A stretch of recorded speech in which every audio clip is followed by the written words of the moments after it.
Hello everyone, good morning to all of you. Chapter third history का the Delhi sultans के बारे में हमने डिस्कस करना शुरू किया था लास्ट वीक से। एंड लेक्चर फर्स्ट जो है ऑलरेडी कंप्लीट हो चुका था। सो लेक्चर फर्स्ट में हमने बेसिकली क्या बात करा, ये बात किया हमने कि जो इंडिया हमारी जो टेरिटरी हुआ करती थी, तो उस टाइम में थ्री मेजर्स मुस्लिम अटैक्स हुए थे। एक हुआ था 712 में मोहम्मद बिन कासिम के द्वारा। देन सेकेंड हुआ सन 1000 ईस्वी से 1000 AD से लेकर 1017 AD तक मोहम्मद बिन गजनबी के द्वारा। देन 1191, 92, देन 93 में 3 बार अटैक हुआ मोहम्मद गोरी के द्वारा। और उस जो वो जो युद्ध हुआ था उस टाइम में, तो उसमें जो है फर्स्ट वाले युद्ध में जो तराइन का फर्स्ट वार हुआ, उसमें मोहम्मद जो गोरी थे वो हार गए थे किससे, पृथ्वीराज चौहान से। एंड देन सेकेंड जो युद्ध हुआ था उसमें मोहम्मद गोरी जीत गए। उसके बाद में ये माना जाता है कि वही एक ऐसा युद्ध था तराइन सेकेंड वार। और उसके बाद में एक और युद्ध हुआ था जिसको चंदावर का युद्ध बोलते हैं। तो वो जो युद्ध हुआ था उसके बाद में ये माना जाता है कि मुस्लिम्स के ऊपर में मुस्लिम्स का इंडिया के ऊपर अब दबाव जो है बढ़ने वाला है। और वहां से अब जो है मुस्लिम ये जो दिल्ली सुल्तान से इनकी कहानी स्टार्ट होती है।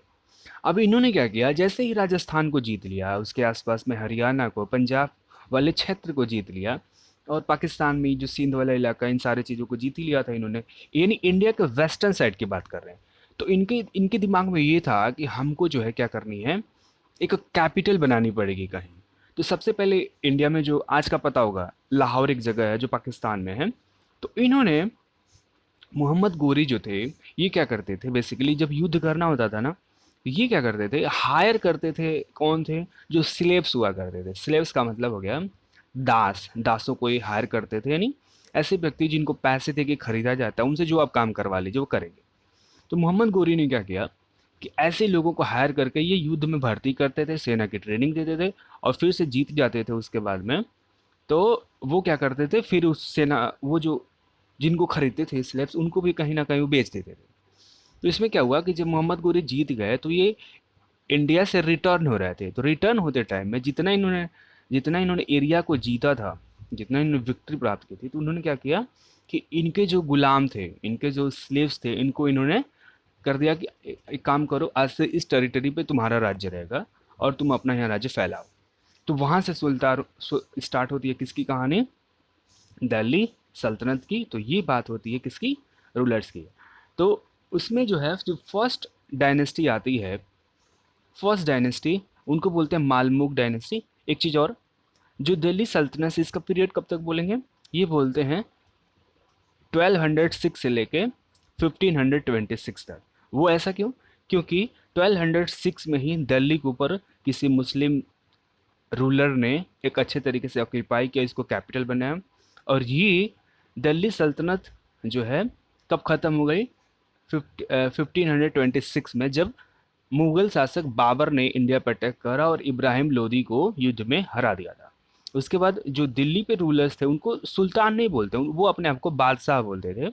इसीलिए बोलते हैं कि जो दिल्ली रूलर्स की, यानी दिल्ली की जो सुल्तान का जो चैप्टर है, वो 1526 में ख़त्म हो जाएगा। तो ये फोर डायनेस्टी हैं। पहले इनका एक क्रोनोलॉजिक ऑर्डर देख लीजिए। सबसे पहले मामलुक डायनेस्टी है, जिन्होंने शासन किया 1206 से 1290 तक। इनको हरा के, इनके जो लास्ट रूलर थे, इनको हरा के एक डायनेस्टी इस्टेब्लिशमेंट हुई जिसको बोलते हैं खलजी डायनेस्टी। 1290 से लेके 1320 AD तक थे। इनके लास्ट रूलर को हरा के एक और डायनेस्टी है जिसको बोलते हैं तुगलक डायनेस्टी। इनका जो रूलिंग पीरियड था वो था 1320 से 1414 तक। एंड लास्ट में जो डायनेस्टी है उसको बोलते हैं लोधी डायनेस्टी, जिनका रूलिंग पीरियड जो था वो था 1451 से 1526 तक। अब इसमें मैं अगर आपसे पूछूं तो आप ये बताओ कि कौन से ऐसी डायनेस्टी थी जिसका इंडिया में जो रूलिंग एरिया था, जो रीजन था, बहुत बड़ा है। अब क्या बोलेंगे? ऑफ कोर्स किसका, तुगलक डायनेस्टी का। आप देख रहे हो ना साउथ इंडिया में भी, ये जो ग्रीन वाला पोर्शन देख रहे हैं आप, कौन सा, ये पूरा ग्रीन पोर्शन देख रहे हैं आप, ये पूरा ग्रीन पोर्शन, ये किसका डायनेस्टी था? ये तुगलक डायनेस्टी में इंडिया के बहुत ज़्यादा पोर्शंस पे तुगलक डायनेस्टी के जो बादशाह थे उन्होंने बादशाह सॉरी सुल्तान थे, उन्होंने राज किया था। सबसे छोटी बात किया जाए तो वो थे लोधी डायनेस्टी। ये क्रोनोलॉजी याद करेंगे। सबसे पहले मामलुक डायनेस्टी के लोग आए, मामलुक डायनेस्टी को ही स्लेव डायनेस्टी बोलते हैं। उसके बाद में Khalji dynasty, then Tughlaq dynasty, then Lodhi dynasty. यानी टोटल जो है फोर, कितनी, फोर डायनेस्टी ने दिल्ली के ऊपर में रूलिंग किया था। दिल्ली के ऊपर रूलिंग का मतलब सेंस ये है कि उन्होंने कैपिटल भी बना के रखा था दिल्ली को। अंडरस्टूड। अब देखिए, जब दिल्ली पे इनका रूलिंग नहीं था तो जो राजस्थान के रूलर्स थे, मैंने हमने पढ़ा था किसके बारे में, राजपूत डायनेस्टी के बारे में। तो इनका भी यही ख्वाब रहता था कि हमें क्या करना है कि इंडिया के ऊपर में कंट्रोल करना है और दिल्ली को कैपिटल बनाना है। तो इसमें से कुछ इन्होंने प्रयास भी किया। जैसे कि जो राजपूत डायनेस्टी में जो तोमर्स हुआ करते थे, ये इनका जो तोमर्स थे, तो इन्होंने अपनी जो है तोमर्स जो थे, इन्होंने राजपूत डायनेस्टी को बनाया, इस्टेब्लिश किया। तो जो तोमर्स थे ये अर्ली 12th सेंचुरी में हुआ करते थे और इन्होंने इसको इस्टेब्लिश किया था 1165 में। अब इसी राजपूत डायनेस्टी में कुछ फेमस किंग हुए। एक व्यक्ति थे जिनका नाम था अनंग पाल। अनंग पाल ये 15 ईयर्स तक शासन किए राजस्थान के ऊपर में, 1130 से लेके 1145 तक। उसके बाद चौहान आए, यही वो चौहान है। चौहान जो थे 1165 से लेके 1192 तक इस दिल्ली पे प्रयास करते रहे कि हमारा कंट्रोल हो, और हुआ भी। तो इसमें से जो सबसे फेमस है लास्ट राजा हुए, इनका नाम था ये पृथ्वीराज चौहान, जो देख रहे हैं ना 1175 एडी से 1192 एडी तक थे। उसके बाद में स्टोरी पता ही है। अब मोहम्मद गोरी ने अटैक किया और इनको युद्ध में हरा दिया, और फाइनली फाइनली राजपूत डायनेस्टी खत्म हो गई एंड दिल्ली के ऊपर में किसका कंट्रोल हो गया, इन मुस्लिम जो डायनेस्टी के जो सुल्तान थे। अब डायनेस्टी क्यों बोलते हैं, डायनेस्टी का मतलब क्या होता है ये भी समझ लीजिए। सपोज कि ये कोई राजा थे, ठीक है। अब राजा जो थे उनके नेम का जो लास्ट टाइटल है वो कुछ है, तो वो राजा थे, उन्होंने शासन किया। फिर उन्होंने क्या, जब वो कुछ वर्षों तक शासन करके हट गए तो उनके बेटे थे वो राजा बन गए, फिर उनके बेटे थे वो रूलर बन गए। तो ये क्या होता है कि एक ही, यानी कह सकते हैं कि रेस, एक ही रेस यानी एक ही वंश के लोग जो है राजा बनते हैं, उसीलिए इसको बोलते हैं डायनेस्टी। तो ये डायनेस्टी थी। मामलुक डायनेस्टी को क्या बोलते हैं, स्लेव डायनेस्टी। अब इन डायनेस्टीज में कौन कौन से ऐसे रूलर्स थे उनके नाम भी जान लेते हैं। तो सबसे पहले बात कर रहे थे किसकी, मामलुक डायनेस्टी की। तो मामलुक डायनेस्टी को, ये बेसिकली कहाँ के रहने वाले थे, ये थे तुर्कमेनिस्तान के। कैपिटल है, कैपिटल कहाँ मिलेगा, वेस्ट एशिया में जाएंगे, एटलस खोलेंगे हम, वेस्ट एशिया में जाइए, कैस्पियन सी मिलेगा। कैस्पियन सी के ईस्ट कोस्ट पे देखेंगे तो एक कंट्री मिलेगी जिसका नाम है तुर्कमेनिस्तान। तो ये जो अर्ली टर्किश रूलर्स थे ये वहाँ के रहने वाले थे और ये इंडिया पे आए थे रूलिंग करने के लिए। और इन्हीं को स्लेव डायनेस्टी भी बोलते हैं और इन्हीं को मामलुक डायनेस्टी भी बोलते हैं। तो इसको इस्टेब्लिशमेंट किसने किया था, कुतुबुद्दीन ऐबक ने। कुतुबुद्दीन ऐबक कौन था, ये एक दास था, किसके, मोहम्मद गोरी की जो सेना थी उसमें एक दास थे बेसिकली।